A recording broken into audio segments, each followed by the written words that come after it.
A Salmonella outbreak linked to jalapenos. I have more on the San Diego connection coming up.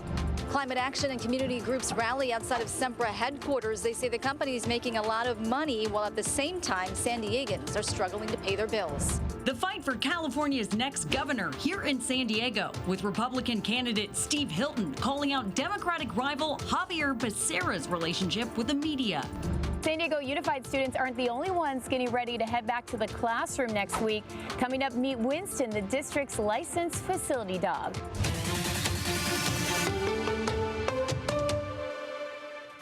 Right now, the FDA is racing to contain a salmonella outbreak across multiple states, including California, linked to jalapeno peppers served at restaurants across the country.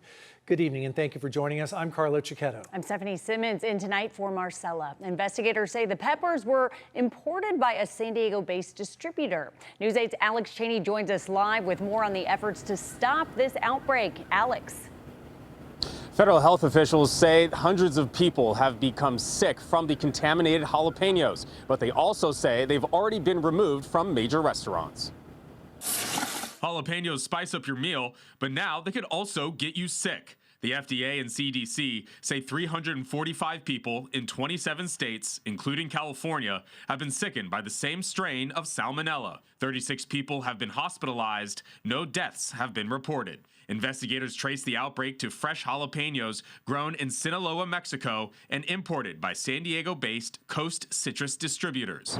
The FDA says the peppers were sent to restaurants, including Chipotle and San Diego-based Qdoba. Well, the first thing the public should know is that the government is on the job, state government, federal government, and it's about time. The outbreak comes as health officials are also dealing with a separate cyclospora outbreak linked to shredded iceberg lettuce that has sickened hundreds and killed 2 people. We have tainted lettuce, we have jalapeno problems. I think that this really calls for a White House task force on this issue. Former FDA Associate Commissioner Peter Pitts says it's time for federal, state, and local leaders to work together to strengthen food safety. You need a task force of experts. It's not going to happen because one company does a better job policing the water supply in Mexico. He says consumers should keep eating fruits and vegetables, but push for stronger oversight of the food supply. I think the people of San Diego need to do the right thing, continue to eat fruits and vegetables by all means, and demand a more robust and regular food safety on the part of government and farmers and restaurants. No alternative to that. Both Chipotle and Qdoba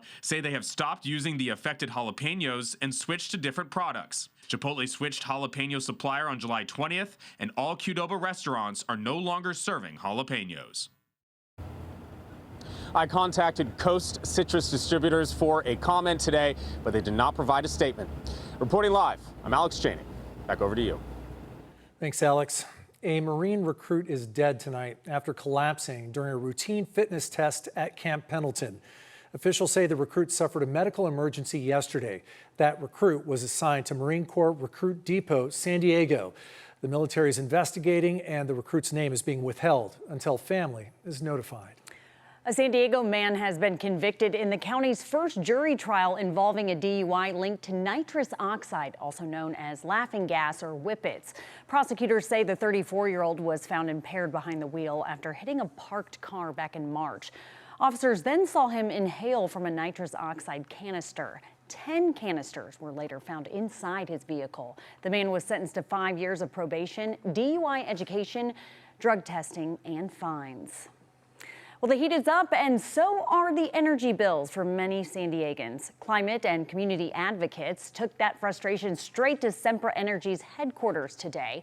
They're demanding lower SDG&E rates and tighter state oversight on this. And as News 8's Kelly Hessedal shows us, community groups were joined by a San Diego City Council member.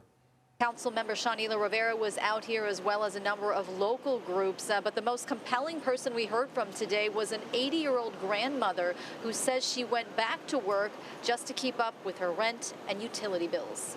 I'm a single person living in a house by myself. I wash clothes once every 2 weeks. I don't cook. I very rarely cook a lot of food at home. So I'm not using my stove.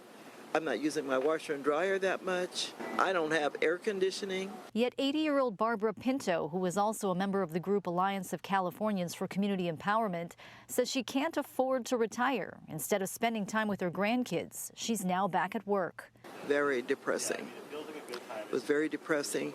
What's really depressing is you don't know how long you're going to have to do it. What's going to change? Is your rent's going to change? Your housing situation going to change?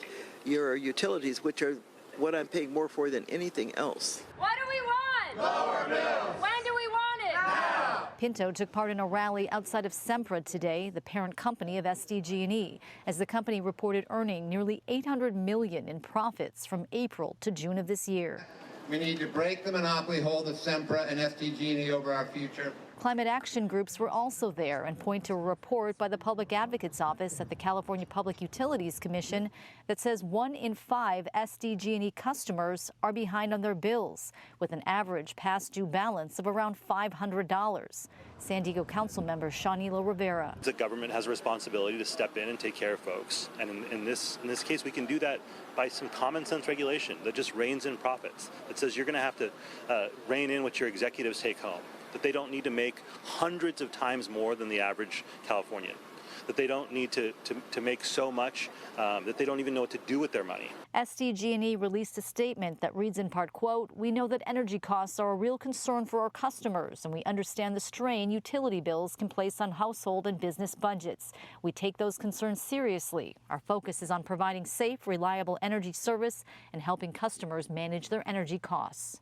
And SDG&E also wants to remind the public there's help through assistance programs, payment options, energy savings tools that it claims can help lower your monthly bills. But I should also note that SDG&E has also filed a rate hike with the CPUC of 8.6% that would begin in January of 2028. Kelly Hessedall, News 8. Not the end of that story, Kelly. Thank you. Despite the danger and the threat of fines, people are still jumping from the cliffs at Sunset Cliffs. 7 lifeguards, 2 trucks, and a rescue boat responded to Pappy's Point yesterday to clear the area of cliff jumpers. They issued tickets and stayed around for about an hour, but just minutes after they left, well, the jumpers were back. It comes after a viral video showed a teen jumping from a cliff and breaking his back, and after police issued more than 300 warnings and 18 citations this summer. Violators can face fines of up to $500 or as much as 6 months in jail. Republican gubernatorial candidate Steve Hilton was in San Diego today, urging Californians to vote for him over his Democratic rival, former U.S. Health Secretary Javier Becerra. Hilton was speaking outside the Central Courthouse in downtown San Diego. He argues Becerra is not fit to lead the Golden State, claiming thousands of migrant children went missing under his watch as health secretary. Hilton suggested Becerra prioritized his political career over the safety of children and called out the Democrat for avoiding the media. Can you possibly trust a career politician like Javier Becerra, who runs away from the press and runs away from a debate? It is completely unacceptable. So I say again to Javier Becerra, man up and show up. Show up for a debate with me. Show up to answer questions from the press. News 8 did hear from Becerra yesterday, where he confirmed to News 8's Jenny Huh that he would commit to a debate with Hilton, but neither he nor his team have specified when or how many debates there would be. Proposition 39, the ballot measure aiming to establish a voter ID law in California, is caught in the middle of 2 lawsuits tonight. And as News 8 State Matters political reporter Jenny Huh shares, there are major updates in both cases. Voters will get to weigh in on Prop 39 in November, and it is perhaps one of the most contentious debates we'll see in this election. Both lawsuits were taken up quickly because August 10th is that deadline to finalize language for ballot measures.